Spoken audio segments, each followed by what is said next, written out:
So let's look a little closer at something you know, or type 1 authentication, or knowledge-based authentication. I say I'm Thor for identification. I use my knowledge-based factor. Could be a password. Since I know the password that Thor has, I must be Thor. Knowledge-based authentication is by far the most commonly used type of authentication. And passwords are by far the most commonly used of those. It is also by far the weakest type of authentication. It can very easily be compromised. So somewhere in late 2017, a text message was sent out in Hawaii saying a nuclear missile was incoming. And luckily it was false. But afterward they did interviews with journalists. They invited into their offices. And you can see on the monitors there were little sticky notes with all their passwords. That's just a very, very horrible idea. So many of the attacks we looked at are focused on passwords because they are so easy to break compared to other types of authentication. A lot of times we use those little secret questions. Where were you born? Which high school did you go to unlock accounts? I was able to hack Sarah Palin, who was the running mate of Mitt Romney in the 2008 presidential election. Her security questions were very simple. Which high school did you go to? What's your birthday? What's the name of your first child? I mean, all that stuff you can find online. The hacker then reset her account and gained access to it. And even if you're someone not in the public eye, a lot of us just put that on Facebook. Here's my birthday, here's the high school I went to, here's the name of all my children, and my mother's maiden name. Don't make yourself a target. It is always much easier to steal the password than it is to break the encryption. I'm going to assume our passwords are hashed. We'll use salting. We'll have all the appropriate countermeasures in place, and hopefully we've trained our employees to not do what Missile Defense did in Hawaii, and not have their password under their keyboard or taped to their monitor. We do obviously also have good password rules. They should all have a minimum length, they should all have an uppercase, lowercase, numbers, symbols, and they should not contain full words or other phrases that are easy to guess. And no, summer 2017 is not a good password.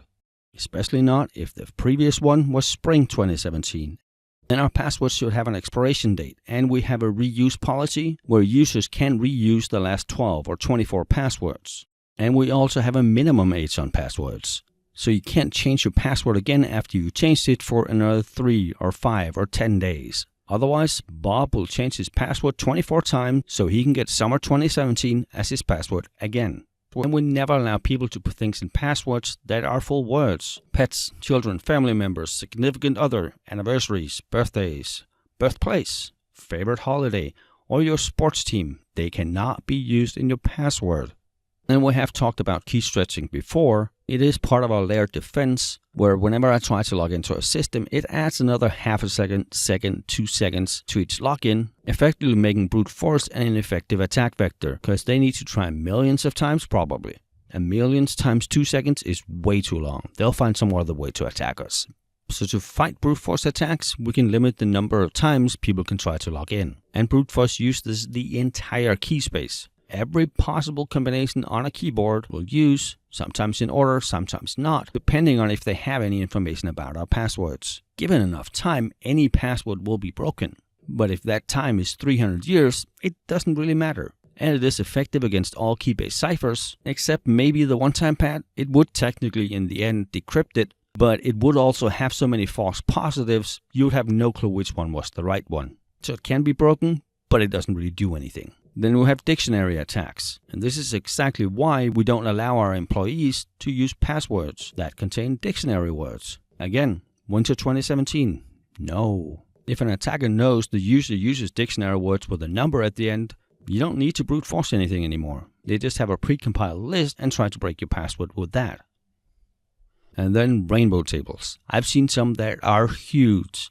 Millions and millions of passwords and hashed values compared to them. One side you have the password, the other side you have the hash. They use those if they are able to steal one of our hashed passwords. Then they compare what they stole to their list, and if our password matches any of those millions of passwords, they know what our password is. So against that, we obviously also limit the number of logins. We use the salting we talked about earlier. The random characters are added, so the hash value is different than it would have been if it was just a password. Attackers can also use key locking, which is used to, well, lock your keys. Every single keystroke you make on the keyboard is logged, and that can either be a hardware or a software keylogger. A hardware keylogger would obviously in most cases be much more difficult to get in place because they need physical access to your laptop or your workstation. A lot of times it looks like the little dongle over here on the right. Unplug your keyboard, plug that thing in, plug your keyboard into it, and then it records everything. And they can either have a call home feature where they send your data, or at some point they just swing by again and pick it up and you will never know. More commonly used today though are software keyloggers, which is just a little program installed on your computer. It's often done by compromising your computer with a Trojan, where the payload is either the keylogger or a backdoor. And then the keylogger will call home every so often with your information or just upload to a server at regular intervals. You may never know. And this was the salting I was talking about, where we add random data as additional input to our one-way hash function of our passwords or our passphrases. Remember how the entire hash changed when I changed the comma in the Charles Dickens' Great Expectations? Same thing with a password. And this is one of our primary defenses against dictionary attacks and precompiled rainbow tables. And they are very similar to nonces, where salting is random data, nonces is, well, number ones. It's only numbers. So we add a number or a pseudo-random number to our authentication protocols to make sure that old communication cannot be used in replay attacks. And we also use it as an initialization vector or in our cryptographic hash functions. Clipping levels is when you mistype your password, you get a couple extra tries because all of us have fat fingers on Mondays. But very important to remember for the certification, we use clipping levels to prevent administrative overhead. And we can use a lot of variations of it. After 3 wrong login attempts, your account is locked for an hour. Then you get another 3 tries. Next time it might be locked for 5 hours, or you need an admin to unlock it.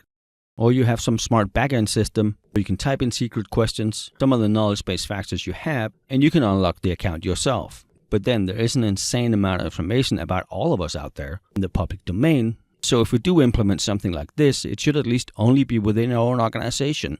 And maybe contact users when they try to use it. I mean, I have been that guy that the same user will call 2 or 3 times a week because she or he forgot his password. And yes, those are the people that write it down on a post-it note. In those cases, I'm not really sure what the right answer is. Alright, back to the curriculum.